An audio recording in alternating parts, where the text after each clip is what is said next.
አሰላሙ አለይኩም ወራህመቱላሂ ወበረካቱሁ ውድና የተከበራችሁ የቻናል ቤተሰቦች እንደምን አላችሁ? እኔ ደህና ነኝ አልሐምዱሊላህ። ዛሬ በአዲስ ነገር መጥቻለሁ። እንግዲህ ትናንትና ሱመያ ወደ የመን እንደተመለሰች ተናግራ ነበር። ዛሬ ደግሞ በየመን ባህር ማለት ነው ዘወር ዘወር እያለች ስራ እየፈለገች ነው። በጣም በሚያሳዝን ሁኔታ ምን አለች የሚለውን ደግሞ አብሬ እነግራችኋለሁ ማለት ነው። ላይክ፣ ሼር፣ ሰብስክራይብ ማድረግ አበረታቱኝ። ዳይ ወደ ቁም ነገሩ ማለት ነው። እንግዲህ ሱመያ ከኢትዮጵያ ወጥታለች ማለት ነው። ወደ የመን በረራ ካደረገች በኋላ ያው ሽግ ይዛለች ማለት ነው። እቃው ዝርብርቅ የነበረችበት ቦታ ዝብርቅርቅ እንዳለ በቃ ሁሉ ነገር ድክርክት እንዳለ ነበረ ያገኘችው ማለት ነው። ያን ቤቷን እንግዲህ ልትረትብ ልታዘጋጅ ከዛም በኋላ እንግዲህ ስራ ፈልጋ ለመግባት ብሯ ሁሉን ነገሯን ኢትዮጵያ እንደጨረሰች ነው የተናገረችው ማለት ነው። ዛሬ ደግሞ እንግዲህ በሌላ ቪዲዮ ሸግሮኛል፣ እጅ ባዶ ነው፣ ኢትዮጵያ ኑሮን ታውቁታላችሁ፣ ኢትዮጵያ በቃ ሁሉ ነገርን ጨርሼ ነው የመጣሁት፣ ብሬን ጨርሼ ነው የመጣሁት፣ ምንም ነገር የለኝም። አሁን አረብ ስራ የሚያስገባኝ እየፈለኩ ነው። አረብ ስራ ተመላላሽ ልትሰራ ማለት ነው። በጣም የሚያሳዝነው ነገር ይሄ ነው ማለት ነው። ሰይድ ግን ምን አስበህ ነው እዛ አንተ ጥሩ ህይወት እየኖርክ ሱመያን ለምን እንደዚህ ትጨቁናታለህ? ለምን ይሄንን ታደርጋለህ? ሀራም አይሆንም ወይ? ሚስትህን ጥለህ እንደዚህ ማለት ነው እንደዚህ እንድትሰቃይ ለምን ምክንያት ትሆናለህ? ልጆቹን ይዛ እንደዚህ እንድትከራተት ሰው ቤት አሁን ፈልጋል እንዲሰራ ከመዲያምነት ወደ ሰራተኝነት እንድትቀየር ኑሮ እንዲቀያየርበት ለምን ታደርጋለህ? ለምንስ ነው በቃ እስከዚህ ድረስ ያመራችሁስ? ለምንድን ነው መፍትሄ ያላመጣችሁት የሚለውን ነገር ሁላችንም መጮህ አለብን ማለት ነው። ሴት ልጅ እንደዚህ ስትጎዳ እንደዚህ ስትሰበር ዝም ማለት የለብንም እና ሱመያ የኛ ተምሳሌት ናት። ለልጆቿ ዋጋ እየከፈለች ነው ያለችው። አዎ ኢትዮጵያ ኑሮ የምናውቀው ነው፣ ሁላችንም ያለንበት ነው። ብር የተሸከምን መስሎን መተን ዜሮ ላይ የተቀመጥን ሰዎች አለ ማለት ነው። ምንም ነገር የሌለን ባዶ የሆነ ሰዎች አለን ማለት ነው። የሰው ልጅ ደግሞ ጤና አፍያ ነውና አልሐምዱሊላህ። አንቺ ደግሞ ወርቅ የሆኑ ልጆችሽ አሉና ልጆችሽ ለአንቺ ብርታትሽ ናቸው ማለት ነው። እና ፈጣሪ ገዝሽ። እንደዚሁም ኢደን አካባቢ ያላችሁ ሰዎች ስራ ፈልጉልኝ ብላለች ማለት ነው። እንግዲህ በተመላለሽ ለመስራት ቋሚ ለመስራት አይመስለኝም እንግዲህ መዳም ቤት ለመስራት ወስናለች ማለት ነው። በጣም ነው የሚያሳዝነው። እነዚህን ልጆች እንዴት ነው የምታደርጋቸው? ሰይድ ግን ምን አስበህ ነው? መልስ ትሰጥ ይሆን?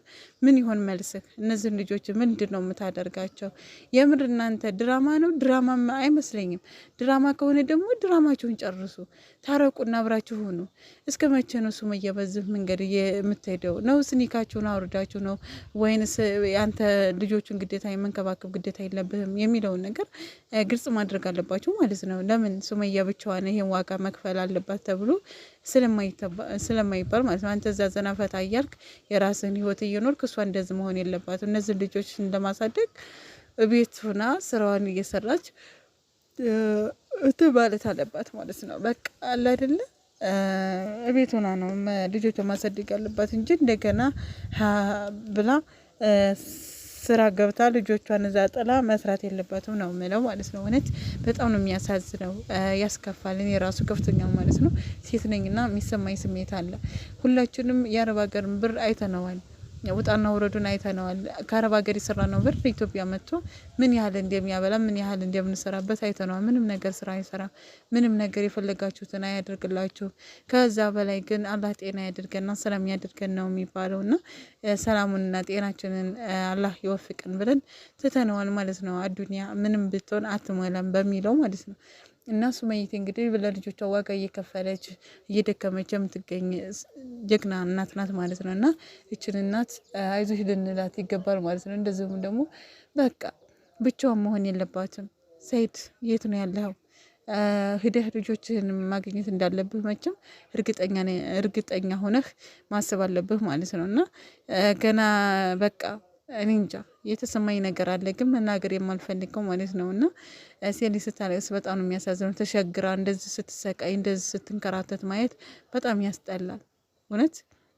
እና ሰይድ ይሄን ነገር መፍትሄ መፈለግ አለብህ ብዬ ነው የማስበው። እና ሁላችንም እውነት እኔ እንጃ በጣም ነው ያዘን ነው ማለት ነው። በጣም ነው ያዘን ነው። ሱመያ በዚህ ሁኔታ አልጠበቁም። ምክንያቱም ኢትዮጵያ እንደማይመቸ ሳቃሉ ልጅ ተይዞ ቁጭ ተብሎ ተበልቶ እስከ መቼ ድረስ መቼም ቢሆን የለም ማለት ነው። ከወር እኮ አያበላም ማለት ነው የአረብ ሀገር ብርና እቺ ልጅ እንግዲህ መልሳ ወደ የመን ተመልሳለች። የመን ይሻለኛል ብላ ከዛም በኋላ የመን ከተመለሰች በኋላ እንግዲህ ስራ እየፈለገ እየተንከራተተች ነው ያለችው። አንዳንድ እቃዎቹን ይዛ ወደ ኢትዮጵያ መታለች። እቃዎቿን ሽጣለች። እንደገና አሁን እቃ ፍለጋ እንደገና እቃ ለመግዛት እንደገና የት ነው ብሩ የሚገኘው? የልጆቹ ፍላጎት አለ።